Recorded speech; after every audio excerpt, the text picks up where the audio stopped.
Good morning. Hear now these words from Psalm 100. Make a joyful noise to the Lord, all the earth. Serve the Lord with gladness.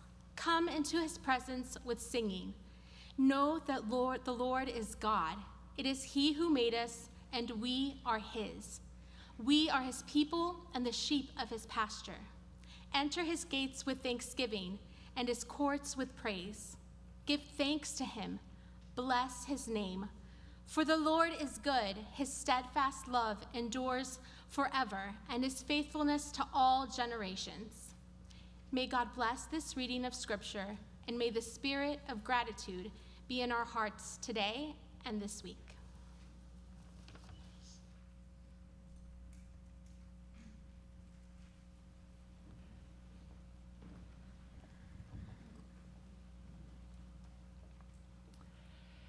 As we journey forth this week into the Thanksgiving holiday and beyond, we do so anticipating some of the entrances that our culture is so familiar with this time of year.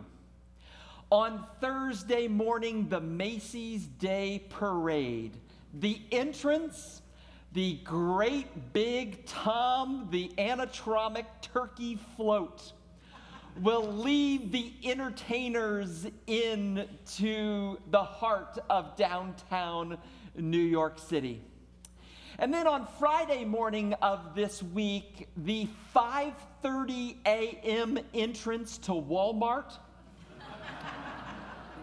For all of the Black Friday shoppers will be gathered around Walmart waiting for their deal, a very crowded entrance.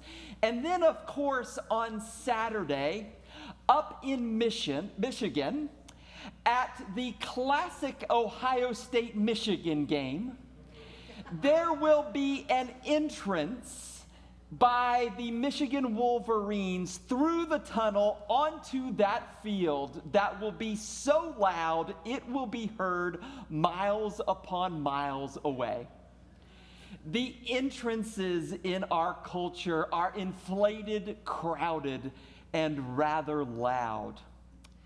And so in my preparation for the message today and walking into Psalm 100, I must admit I was a little taken back by the very different entrance that the psalmist encourages us toward. It's an entrance that is a posture of gratitude. Come into God's courts with a sense of thanksgiving, being thankful that God is God, the source of all blessings. A very, very different kind of entrance that's rather humble and rather, can I say it, otherworldly.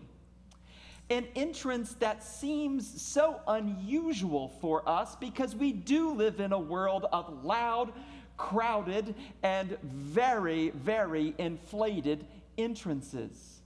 For in our world, if you enter into anything in life, you have to do so remembering the number one. You know, I. We live in an iPad, iPod, iPhone, personal pan pizza kind of world. And this idea that we would ever enter into life with a spirit of gratitude, that it may not be me who's sourcing blessings, but rather a great big God, it really is countercultural. For our world so often worships me, you, and I. You'll recall some years ago the very wise and sarcastic comment that C.S. Lewis made. Lewis remarked that the problem in our world is not that people believe there is no God. Rather, the problem in our world is that people believe there is a God and I am it. So many of you recently, over the past couple of weeks, have shared back with me your concerns about the news, concerns about greed and lust and abuse of power. And I ask you, what's at the heart of all of those news cycles that we've been experiencing of late? Really, if you peel the layers of it, it really comes down to there is a God and I am it. For really and truly, there's a very troubling selfishness that can so often define the world in which we live. And it is into this selfishness that the psalmist offers a path forward toward joy and love that is everlasting and truly glorious. And that road is a posture of gratitude toward God as the source of all blessing. This posture of gratitude leads to joy and love, both personally and corporately.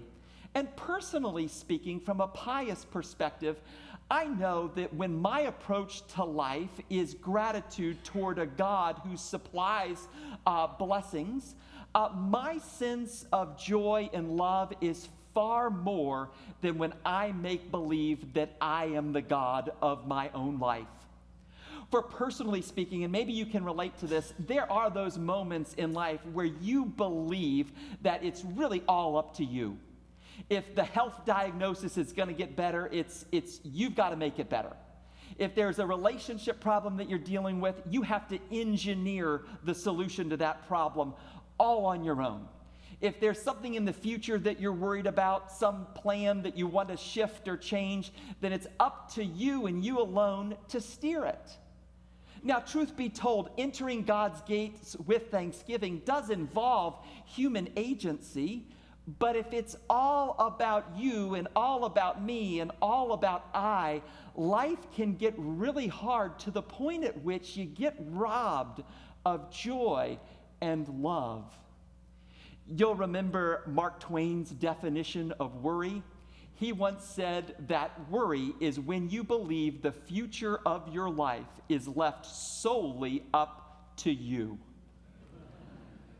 When approaching life with a posture of gratitude, there is such freedom, personally speaking, in knowing that the joy and love of God can come to you, for you're freed up not to have to be God.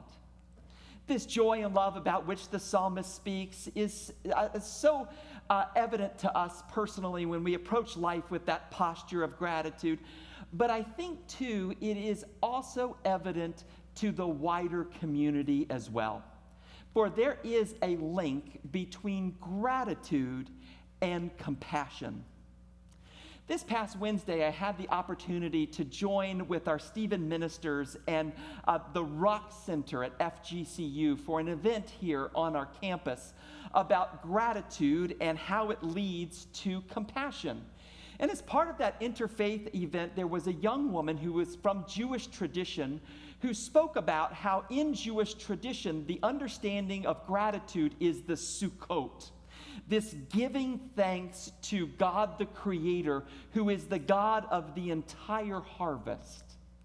And what she may not have known at the time is that this idea of Sukkot is very important to who we are as Congregationalists and to our history. For when it comes to the pilgrims and their celebration of Thanksgiving, so much of it was understood from a Jewish perspective. In fact, many of the early pilgrims likened their journey across the Atlantic to the Jewish Exodus. They likened the Atlantic Ocean to the Red Sea. They likened the Americas to the Promised Land. And there was a sense of Sukkot on that first Thanksgiving, that they could, in fact, give thanks to a God who was beyond themselves. How did those first pilgrims enter the Americas? With a spirit of gratitude. And there's a wonderful author by the name of Philip Norbrook who wrote a book on the Mayflower, and he details this oh so well. He talks about how on that first Thanksgiving there was such a sense that God was the God of the harvest that the early pilgrims decided that there was truly enough food to go around out of that gratitude. There was enough space at the table, and they could live in harmony with their indigenous neighbors even. Yes, after the religious fervor went away and the next generation of pilgrims came, there was a lot more of I, me, you, and it led to King Philip's War. But initially, there was this sense that if we entered the Americas with a spirit of gratitude, recognizing God as the source, there might be some compassion, there might be some joy and love that we all can share. I'll close this morning with a final observation about entrances. Just this past Sunday at Naples UCC here at the church, I was quite frankly taken back by the beautiful, selfless entry to the gates, doors of this sanctuary. If you parked your car in the south parking lot, you recall coming to worship last Sunday, and the first thing you had to do is to pass by or pass through McSpadden Hall, where there was a mission fair going on. And various different organizations like Habitat for Humanity and Warrior Homes were talking about their mission. And then you had to walk a little further toward the sanctuary, and you bumped into the bargain box donations table. And you saw the way in which our thrift store volunteers are seeking to bless the community. And then you got into the narthex, and you bumped into the angel tree. And you saw that many people were picking up an angel for families and for children who were in need before you ever got into the sanctuary. What a selfless entrance. And so I'll ask you the same question that I asked of the news cycle. What undergirds all of that? Yes, it was the volunteers on the board of mission who were putting together that event, and it was Jorge and our bargain box of volunteers who were collecting donations, and it was the angel tree ladies who were out there in the narthex with you. But even beyond that, if you peeled the layers, what's the inspiration? The inspiration? A God bigger than I, me, and you.